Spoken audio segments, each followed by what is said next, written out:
Hi everyone and welcome to Autodesk PowerMill. So we have started the module number 2, which is all about the 2D toolpaths and machining strategies. And in the previous videos, we have discussed about the face milling operation and 2D curve area clearance. So now we are going to start the 2D curve profile. So let's get started.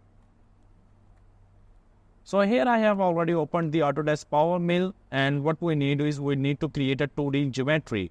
So for 2D geometry, I'm going to go to this pattern command and just create a curve editor.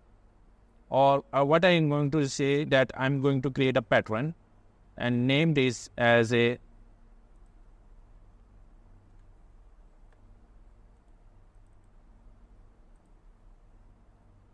go to curve editor and create a rectangle.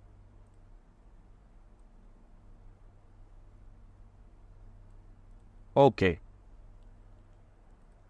So I just create a rectangle with no dimensions, or just set it as a default. Okay. It's a random dimensions and all this stuff. Go to home and set the block. Set the block type as active pattern. Calculate and set your desired length. I'll say that it's a 200 millimeters. And what I have to say that in X direction we have 200, or I could say 190, and in Y direction say just add 10 millimeters. Let's calculate again. So we have the total length in X is 179. What I'm going to say is I'm going to set it default. Just click plus 10 millimeter, and in Y direction just plus 10 millimeter, and in Z direction I'm say that I'm going to set it 20 millimeters. Okay, and for positive direction I will say that it's 0.0. Okay. So we have a block, and block is according to the curve profile which we have created, rectangular curve profile, and the curve profile, the block is extended 10 millimeter in X direction and Y direction, and in Z direction we have only 20 millimeters. So let's create a curve profile to the curve profile, and we want to clear the area inside or outside of the curve. So let's see what is 2D curve area. So just click on the toolpath and go to 2D curve profile. So as you see that the icon shows, or the symbol shows, or the preview shows that we have a geometry here, and according to this geometry the cutting toolpath will only create according to the geometry shape which we have created. So it just follows the 2D geometry. So this geometry is a rectangular geometry we have here, and the cutting tool will work only inside or outside of this geometry. It will never move the area inside this geometry, okay? Just like the 2D curve area clearance.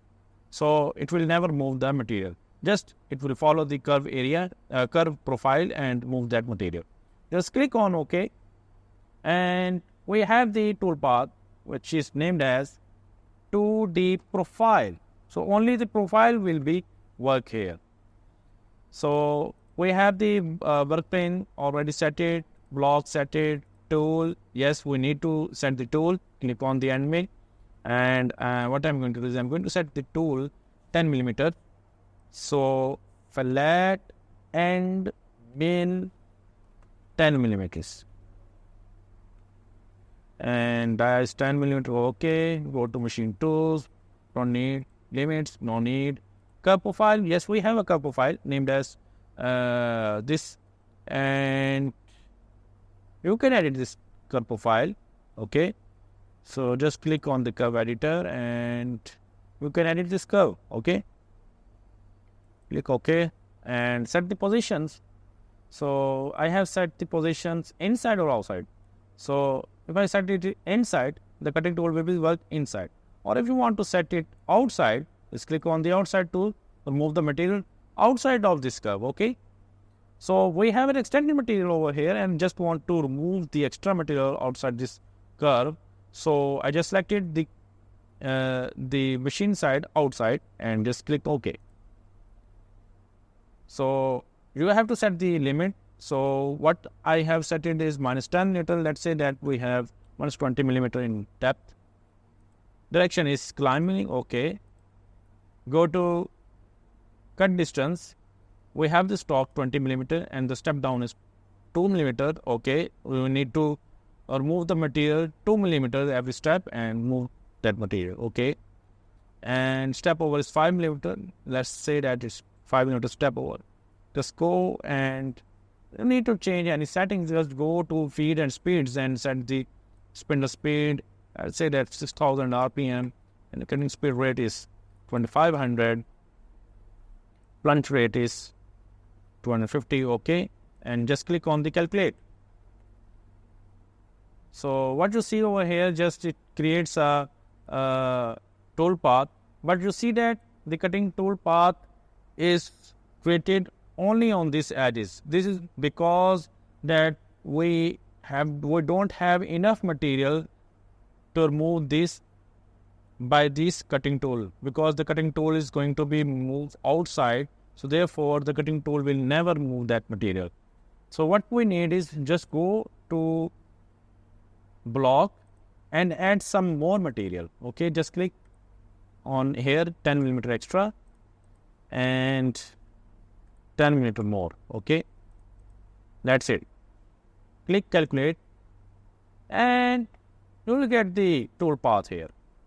So this is how the 2D curve profile will work. Just go and close this and simulate it. So just go to simulation, select the 2D profile and play it. Yeah, it's working right now. So it removes the material outside of this curve. And if you want to remove the material inside of this curve, just click the settings and make it inverse. It will remove the material from the inside. OK. Or let's go and go to Toolpath, go to setting and click refresh it. Select the curve definitions and active this inside. Click OK.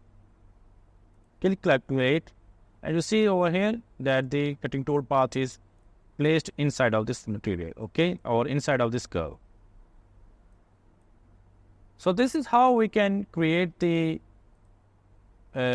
operation, or we can say that the 2D profile area or 2D profile machining strategy in a simple way. Calculate it. OK.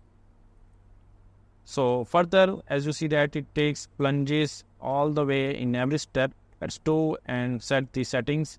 Go to settings again and say that the links should be straight down, or we can say that step down and schemic.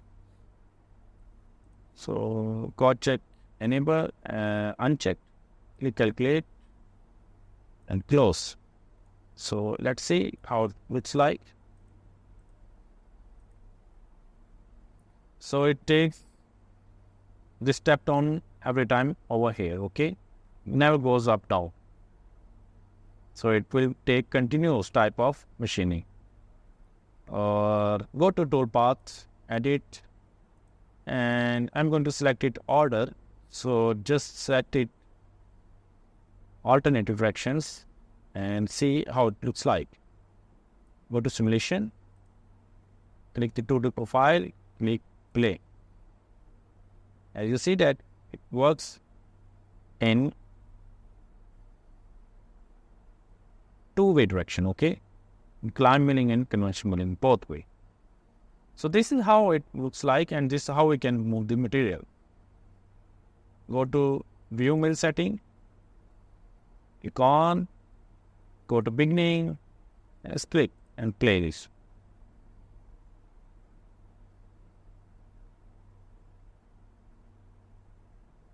And this is how the material is being moved from the side.